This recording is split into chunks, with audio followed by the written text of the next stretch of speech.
बीती रात्रि जैसे ही फतेहाबाद के पुलिस कप्तान आस्था मोदी का कैथल तबादला हुआ तो फतेहाबाद के पुलिस विभाग में मायूसी छा गई। यदि मैं कहूं कि न केवल फतेहाबाद के पुलिस विभाग में मायूसी छाई बल्कि समस्त जिला वासियों के मन में मायूसी छा गई तो कोई अतिशयोक्ति नहीं होगी, क्योंकि पिछले 3 वर्ष के कार्यकाल के दौरान जिले में अनेक ऐसी स्थितियां कई बार उत्पन्न हुई जब लॉ एंड ऑर्डर की स्थिति बिगड़ सकती थी, लेकिन आस्था मोदी ने न केवल अपनी सूझबूझ से लॉ एंड ऑर्डर मेंटेन किया बल्कि शांति बनाए रखने में भी गजब योगदान दिया। एक जो वाक्य है मुझे याद आता है, वाल्मीकि समाज से जो समुदाय से संबंध रखने वाले व्यक्ति बलराज उर्फ गोली जब हत्याकांड हुआ था, जब मैडम छुट्टी पर चल रहे थे तो इन्होंने न केवल वीडियो कॉल से तमाम डीएसपी तमाम इंस्पेक्टरों से जानकारी लेती रही बल्कि उचित दिशा निर्देश देकर न केवल स्थिति को संभाला बल्कि अपराधियों को भी तुरंत गिरफ्तार करने में अहम भूमिका जो है अफसरों की निभाई। मैं आपको बता दूं कि आज जब मैं कुछ पुलिस अधिकारियों से और कुछ पुलिस अफसरों से बातचीत कर रहा था तो उन्होंने रुआंसे मन से कहा कि ऐसी पुलिस कप्तान उन्हें जीवन में कभी नहीं मिल सकती है, क्योंकि ये पहली पुलिस कप्तान है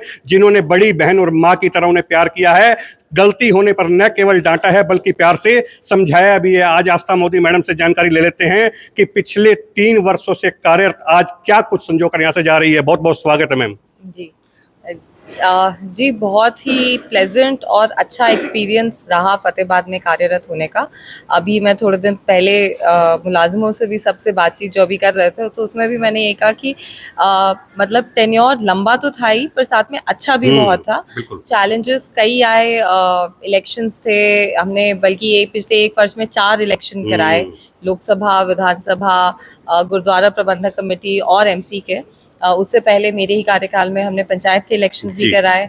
बाढ़ आई जो बड़ी अनप्रेसिडेंटेड, मतलब 1990 के बाद बताया गया कि इतना पानी फतेहाबाद में आया और तब से तो पूरा जो ज्योग्राफी है जगह की वही बदल चुकी है।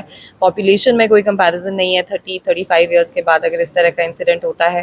फार्मर्स एजिटेशन हुई, साथ में क्राइम के तो बीच बीच में हमारे पास चैलेंजेस आते ही रहते हैं, बट यहाँ से मैं ये कहना चाहूँगी कि जो टीम है फतेहाबाद पुलिस की उन्होंने बहुत सहयोग किया, बहुत मेहनत करी, लगे रहे और जितने भी रिसोर्सेज हैं हर चीज़ को, चाहे ह्यूमन इंटेलिजेंस है, चाहे साइबर है, चाहे सीसीटीवी है, चाहे डिजिटल एविडेंस है, हर चीज़ में मेहनत करी।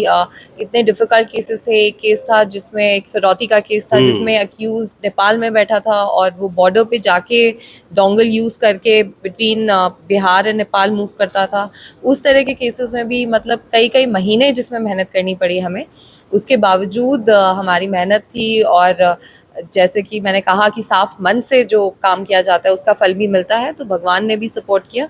तो कॉम्प्लिकेटेड से कॉम्प्लिकेटेड केसेस, कॉम्प्लिकेटेड से कॉम्प्लिकेटेड इश्यूज हम लोग रिजॉल्व कर पाए और इसीलिए यहाँ से मैं बहुत अच्छी मेमोरीज लेके जाऊंगी, बहुत पॉजिटिव, और हमेशा एक खास जगह रहेगी फतेहाबाद के लिए मेरे मन में। नशे को लेकर फतेहाबाद हमेशा सुर्खियों में रहता था। आपने न केवल बड़ी मछलियों को पकड़ा, नक्सस को भी तोड़ने का काम किया। पिछले दिनों टोहाना में भी हमने देखा। क्या लगता है कि उपलब्धि बड़ी अच्छी रही क्या? जी, नशे की जंग लंबी है, पर उसमें मैं मानूंगी कि पिछले 2.25-3 साल में बहुत अच्छा योगदान फतेहाबाद पुलिस का रहा है। जैसे कि आपने बताया टोहाना में जो एक बहुत लैंडमार्क केस हुआ, उसमें हम लोग काफ़ी गहराई तक गए। उसमें एक एफआईआर बॉम्बे में जो फेक पासपोर्ट पे जिनके ऊपर वो लोग गए थे उनको भी पकड़ा, साथ में जो उनका फाइनेंशियल बैकबोन है उसको भी तोड़ने का हम लोग प्रयास कर रहे हैं, उसको भी हम लोग ले रहे हैं। जिन्होंने हवाला के थ्रू जो मनी ट्रांसफ़र जो कर रहे थे उनको भी अरेस्ट किया है। साथ ही इसके अलावा भी कई अच्छे कैचेस किए गए हैं और साथ ही साथ PIT NDPS, property attachment, bail cancellation, सारी तरफ से मेहनत की जा रही है। और जो हमारी नशा मुक्ति टीम है वो भी बहुत अच्छा कार्य कर रही है। करीबन 186 गांव हैं जो नशा मुक्त कर दिए गए हैं, 41 वार्ड हैं और उनके साथ कंटिन्यूसली टच में रह रहे हैं, कार्य कर रहे हैं। और देखिए, मैं ये मानती हूँ कि हम लोग साल में 20, 25, 30 कमर्शियल क्वांटिटी के केसेस कर सकते हैं और उसमें भी बहुत मेहनत लगती है।